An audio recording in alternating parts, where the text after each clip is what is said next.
दोस्तों, देवगुरु बृहस्पति को बुद्धि और शिक्षा का कारक माना जाता है। तो आइए हम जानते हैं गुरुवार व्रत कथा के बारे में। कथा कुछ इस प्रकार है। प्राचीन काल की बात है। किसी राज्य में एक बड़ा प्रतापी और दानी राजा राज्य करता था। वह हर गुरुवार को व्रत रखकर दीन दुखियों की मदद करके पुण्य प्राप्त करता था। परंतु ये बात उसकी रानी को अच्छी नहीं लगती थी। वह न तो व्रत करती न दान पुण्य करती।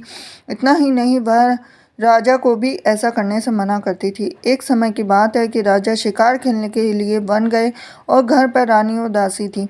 उसी समय गुरु बृहस्पति देव साधु का रूप धारण कर राजा के दरवाजे पर भिक्षा मांगने आए। साधु ने जब रानी से भिक्षा मांगी तो वह कहने लगी कि हे साधु महाराज, मैं इस दान और पुण्य से तंग आ गई हूँ। आप कोई ऐसा उपाय बताएं जिससे कि सारा धन नष्ट हो जाए और मैं आराम से रह सकूं। इतना सुनकर बृहस्पति देव ने कहा कि हे देवी, तुम बड़ी विचित्र हो। संतान धन से कोई दुखी होता है? अगर अधिक धन है तो शुभ कार्यों में लगाओ, कुंवारी कन्याओं का विवाह कराओ, विद्यालय और बाग बगीचे का निर्माण कराओ, जिससे तुम्हारे दोनों लोग सुधरें।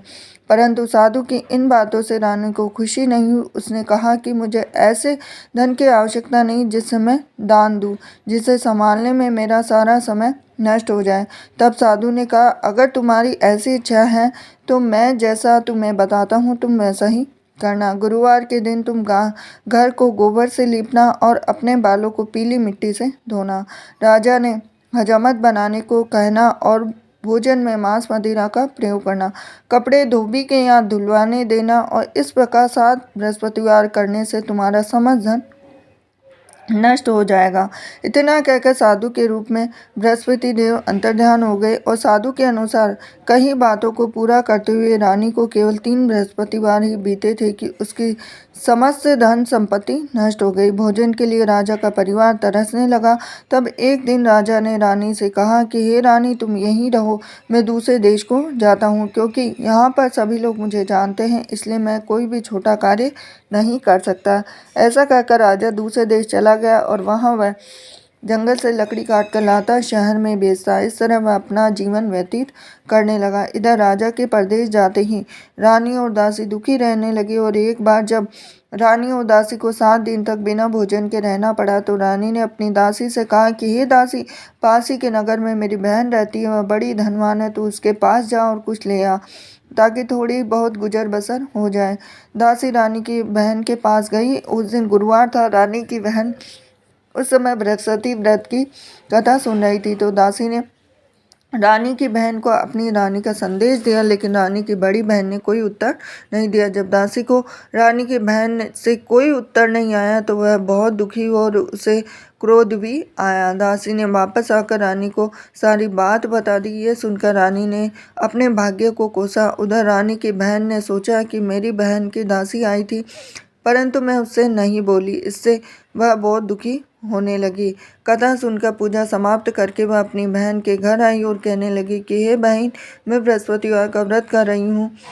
तुम्हारी दासी मेरे घर आई थी, परंतु जब तक कथा होती है तब तक न तो उठते हैं नहीं बोलते हैं, इसीलिए मैं नहीं बोली।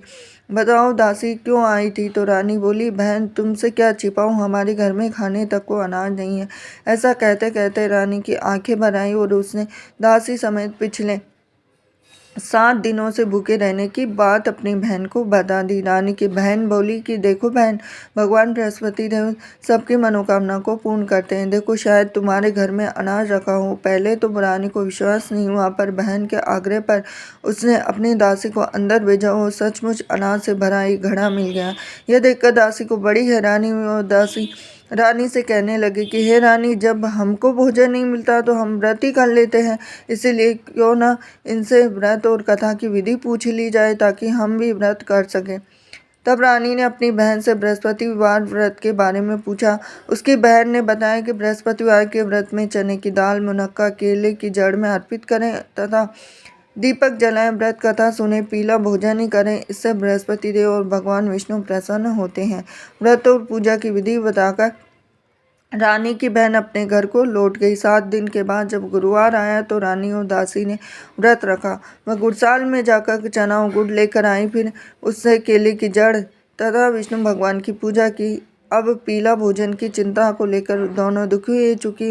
उन्होंने व्रत रखा था, इसीलिए बृहस्पति राव उनसे प्रसन्न थे। वह एक साधारण व्यक्ति का रूप धारण कर 2 थालों में पीला भोजन दासी को दे गए। भोजन पाकर दासी प्रसन्न हुई और रानी के साथ मिलकर भोजन ग्रहण किया। उसके बाद वह सभी गुरुवार को व्रत और पूजा करने लगे। बृहस्पति देव की कृपा से उनके पास फिर से धन दाने की वापिस आ गया, परंतु रानी फिर से पहले की तरह आलस्य करने लगी। तब दासी बोली, देखो रानी, तुम पहले भी इस प्रकार आलस्य करती थी।